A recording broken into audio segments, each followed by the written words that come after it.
This podcast replay is brought to you by AccidentLawFirm.com. For truck, motorcycle, and rideshare accidents, call Bobby Nunez, 305-444-4407. AccidentLawFirm.com. Today's focus will be on Jacob Eason, the quarterback of the University of Washington. Christan Caple works for The Athletic.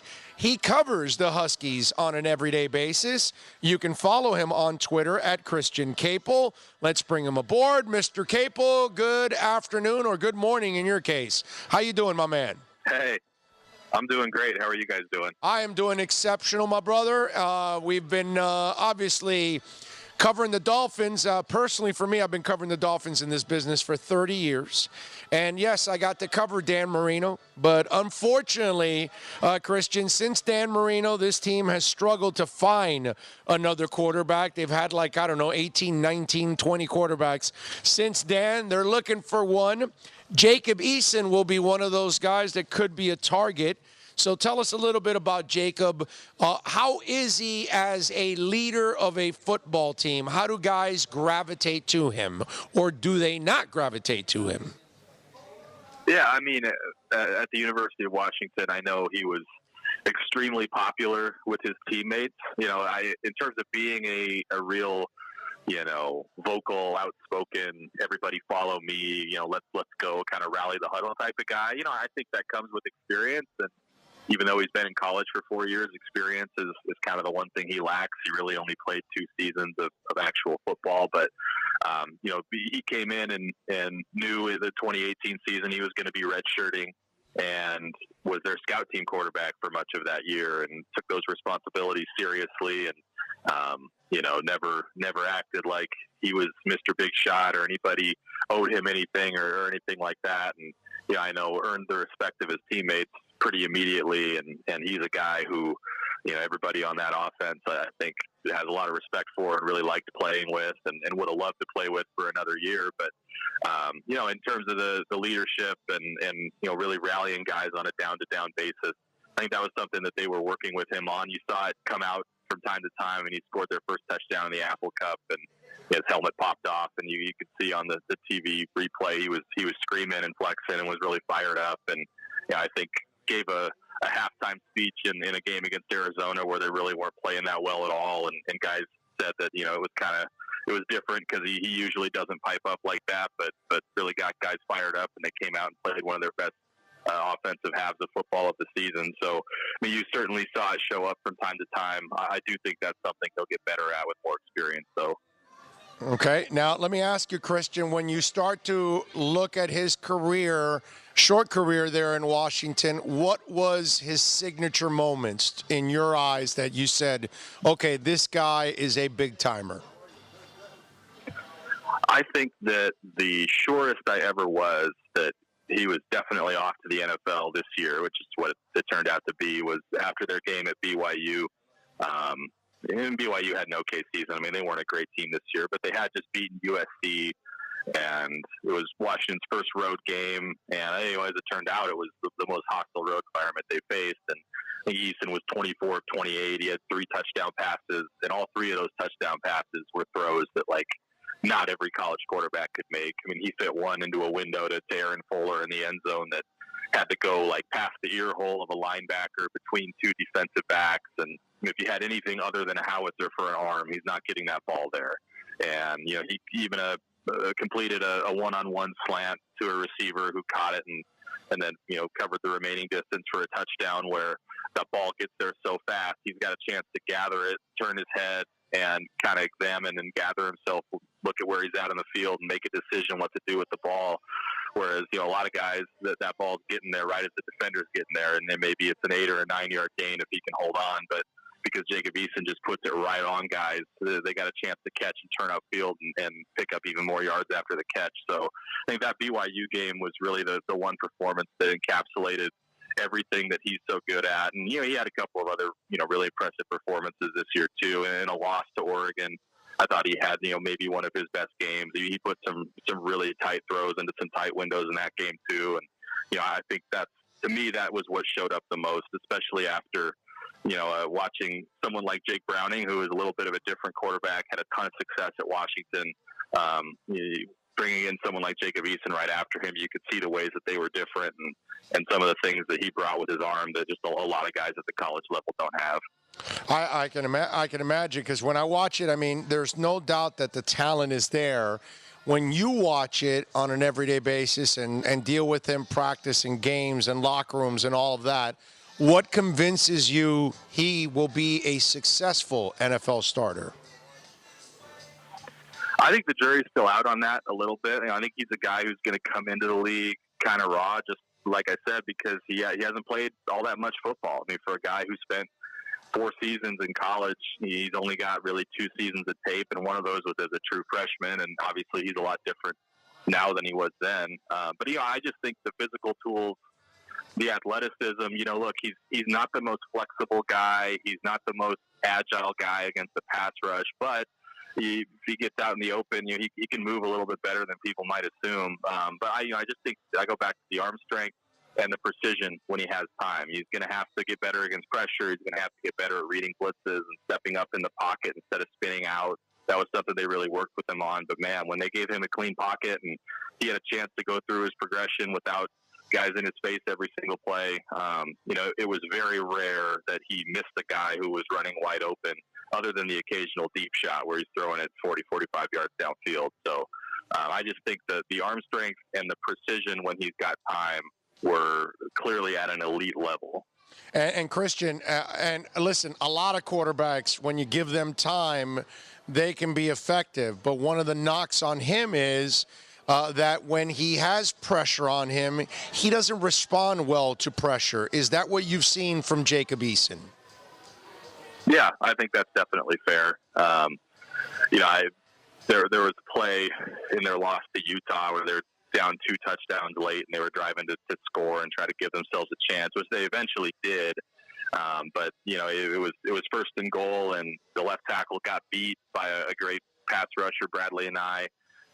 But if Eason had felt that and stepped up, could have bought himself at least a couple more seconds to try to make a throw, but he didn't feel it, and it was just a sack, and it kind of blew up the series, made him call another timeout and took more time off the clock and really kind of eliminated their chance of winning that game. And you saw a couple plays like that where, maybe if pressure came from the edge, he would spin, he would turn his back to the play rather than step up in the pocket and keep his eyes downfield. And bad things always seemed to happen when he did that. I think his completion percentage against pressure this year was, I think, just under 40, which you compare that to some of the other quarterbacks in not only this draft class, but guys who were first or second round picks in the last 3 or 4 drafts. And he's kind of at the bottom of that list in that statistic. So, yeah, that's absolutely something that, I'm sure every scout, every evaluator who watches him, that's going to be at the top of the list if they're putting together, what they think his weaknesses are, what they think his biggest areas of needed improvement are. You didn't really see him make a ton of progress in that area this year. And I think that's another area that, you're only going to improve that by taking more reps and seeing it more and having more experience. And I think that's what makes him such an intriguing prospect is how good he is at the things he's good at, given how little he played in college. But you can see some things that are going to have to improve with time as well. When you watch him, Christian, okay, when it comes to pressure, is it more that he goes scatterbrain, or is it that he just is not reacting quickly enough and not reading and reacting quickly, or does he get flustered? That's what I mean by scatterbrain. Does that situation get him flustered and he doesn't know what to do and he makes mistakes and things like that? Which one is he under pressure? I think there's times when he was flustered. I mean, I would not say he's a guy who shies away from contact necessarily. I mean, when there's a throw to be made and he sees, okay, I'm looking for this and I'm going to have this and I'm going to get popped if I throw this ball, he'll stand in there and throw the ball. I mean, he's not afraid of standing in there and taking a hit. I think it's an instinctual thing. And, he played in a wide open spread, pass heavy offense in high school and, could kind of get away with scrambling out of the pocket and throwing off his back foot and making miracles happen because he was, just a tremendous athlete with a huge arm. And, I just think that's something that never really got cleaned up. It's not his instinct yet to feel pressure from the edges and step up in the pocket rather than bailing out. And that's something that Washington struggled with their last quarterback as well, who was a little bit more mobile and was maybe a little more capable of making those plays when he left the pocket. But, I don't know that I'd call it scatterbrain necessarily. I think it's just a matter of instinct and muscle memory and kind of driving home that, hey, your highest percentage chance when you feel pressure and when maybe you feel like you should bail is to do the opposite and step up and at least give yourself an opportunity to see a throw that you can make rather than bailing out and having the best case be you throw it away if you don't get sacked. Should he have come back to school in your eyes? Does he need another year? Because you started this interview talking about how he doesn't have, a ton of experience. How much more do you think he needed to stay in school for another year? Well, it depends on what his priority is. There are absolutely things, and the biggest one is what we just talked about, is performance against pressure and getting through your progression when that pocket's a little bit muddy, that he absolutely could have improved with another year in college. But if he's drafted by a team that maybe doesn't necessarily expect him to be their starting quarterback right away, maybe he goes a little bit later in the draft, maybe not, but you could argue that development might be more likely to happen at a more rapid pace with an NFL team, learning under a starting NFL quarterback or from an NFL staff. Maybe he'd get better at that faster than if he spent another year in college. I mean, it's hard to say. Washington's kind of in a weird place right now. They don't have an offensive coordinator. They fired their previous offensive coordinator and haven't made a hire yet. So it's not certain what exactly Jacob Eason would have been coming back to system wise. And I think that's another consideration too. But if I were him, if your priority is to be a first round pick, he can be a first round pick this year. If your priority is to go into the NFL as polished of a passer as possible, then yeah, you can make an argument that he should have come back for another year. But I think that from a development standpoint, he's just as likely to make that growth while getting paid a whole lot of money next year rather than doing it at the college level. I can understand why he went out. I think Washington's coaching staff certainly had a case to present to him for why he'd be better off coming back in terms of how it would affect a potential second contract and his readiness coming into the league and those sorts of things. But all things considered, I think he was smart to go pro this year. Follow him on Twitter at Christian Caple. You can catch his work at The Athletic as he covers the Huskies on a daily basis. We're talking about Jacob Eason today, our NFL draft focus for the Miami Dolphins as they get ready for the draft in a couple of months.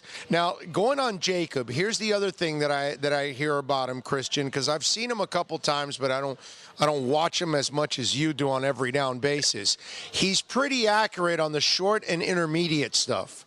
But then when it comes to the deep ball, he's not very accurate when it comes to that. That's kind of odd that he has the touch and the accuracy and the short stuff, but then when it comes to distance, he kind of falls short there. So what is it? What is it about that trait that he lacks the deep ball accuracy, but yet he's pretty damn good in the short and intermediate stuff? He knows how to keep everybody in stride and leads them and all of that stuff on the underneath stuff.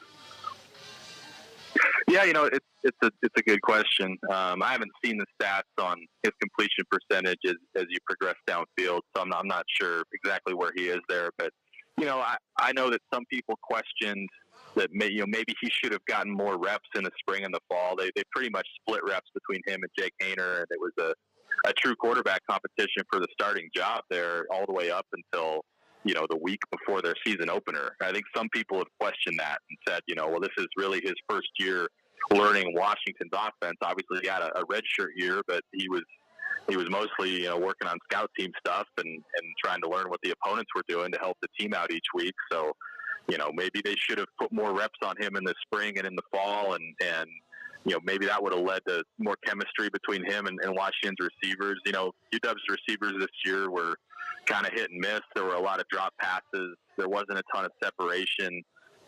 They kind of lacked high-level playmakers at the top of their depth chart at the receiver position. They've recruited it better recently, so they got some younger guys coming in who I think are going to be the type of player you'd want catching passes from Jacob Eason. But that position did not excel this season.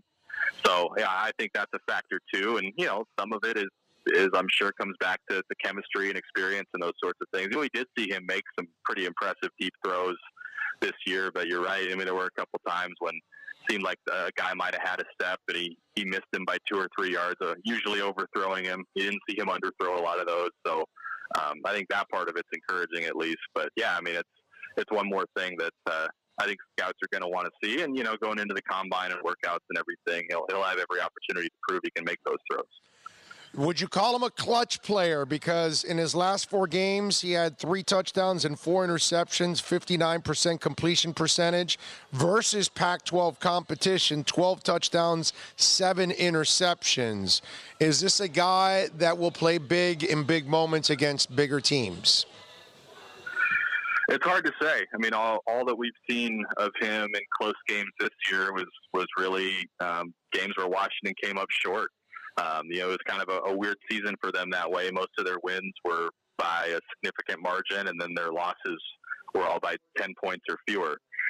Now, in those games, I mean, he did, against Utah, they were down 2 scores, and he led them on a drive to at least cut it down to a touchdown and give them a chance if they got an onside kick, which they didn't, and they lost the game. And, against Oregon, they're down 4 with a last-minute drive to try to win the game, and there's a 4th down play that's real bang-bang. I think a lot of Husky fans thought it should have been pass interference, would have prolonged the game, but it was an incomplete pass, and Oregon wound up winning that game. So it's a small sample size in terms of, hey, here's the ball, here's 2 minutes, go win the game. There were only a couple of those, and obviously some mixed results there. But I think he has the ability to be that guy. I mean, he plays pretty loose, plays pretty free. He's got a lot of confidence in his arm. But again, it goes back to experience and sample size, and there just isn't a ton of either of those things with Jacob Eason right now. Is he the best quarterback in the state? I think so. Okay. I think so. You mean between Washington and Washington State? Yeah, Anthony Gordon's gotten a lot of love, so I'm just wondering, since it's in your state, I don't know how much of Washington State football you're watching, but since it's there, it's in your backyard, is he better than Anthony Gordon?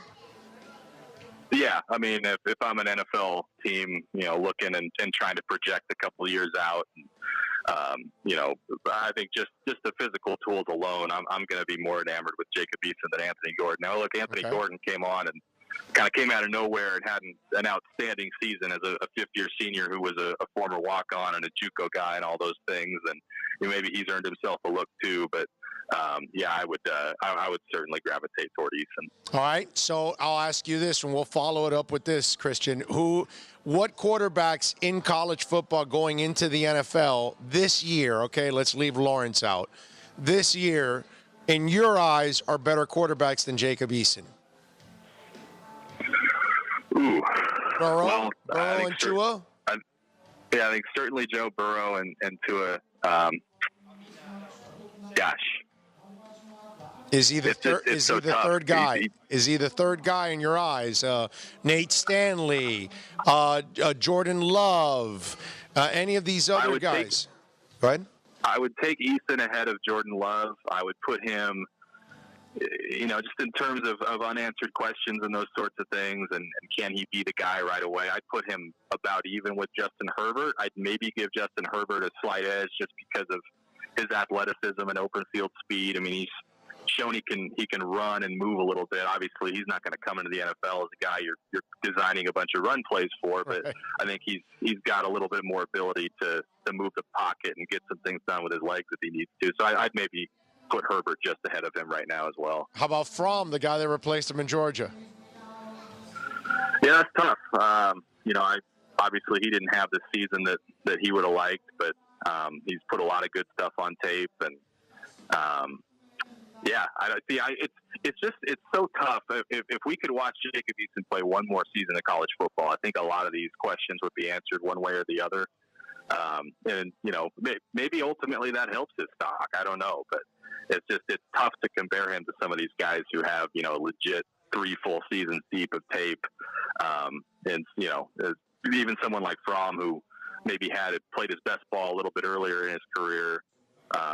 You can still see the potential there. So, yeah, I'd probably put him and Fromm on about an equal plane right now. Boy, Christian, what it sounds to me like is you don't envy the job of an NFL general manager and the decision on those quarterbacks because there isn't enough information. You might envy their bank accounts, but not the job of trying to decipher these cats, right? Is that what it is? Oh yeah, you look. You always envy the bank account, and that's Yes. why you don't feel too bad for him having to pick us apart here. Amen to that. Follow him on Twitter at Christian Caple. Christian, thank you for taking some time, my brother. We really appreciate it. Dolphin fans, I know, definitely appreciate it. Have a fantastic 2020, my friend. Happy New Year.